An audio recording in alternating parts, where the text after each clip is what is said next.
Il y a une institution à Paris, un bureau, quelque chose qui existe ou en France qui permet de travailler avec la famille Chaplin directement. Rapidement, comment ça s'est passé un petit peu ces contacts, toutes ces archives que vous avez, les photos?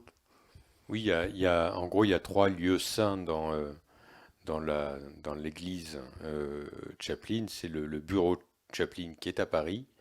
Il y a la Cinémathèque de Bologne et il y a le musée Chaplin à Vevey, qui est maintenant dans l'ancienne demeure, dans l'ancien manoir de Ban, à côté à Corsier-sur-Vevey, au-dessus du lac.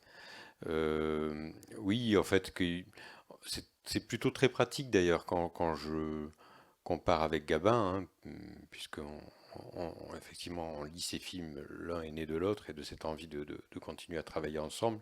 Gabin, il y avait quand même beaucoup d'interlocuteurs pour les archives, ne serait-ce que les films, hein.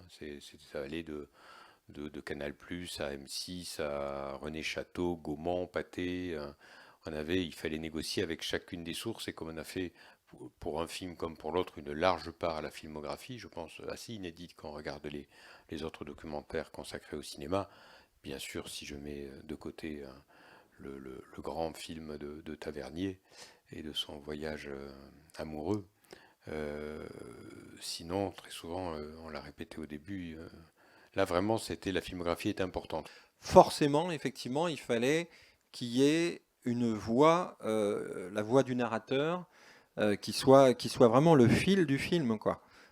C'était déjà sur Gabin, mais Gabin, il a donné quand même énormément d'interviews, on s'appuyait beaucoup sur lui. Donc, non, après, moi, je trouve qu'il y a un grain, il y a une tonalité qui est avec des nuances, hein, c'est pas des grandes variations, mais il y a des jolies nuances et on a l'impression qu'il nous donne la main comme ça pendant tout le film. Je trouve que c'est très agréable.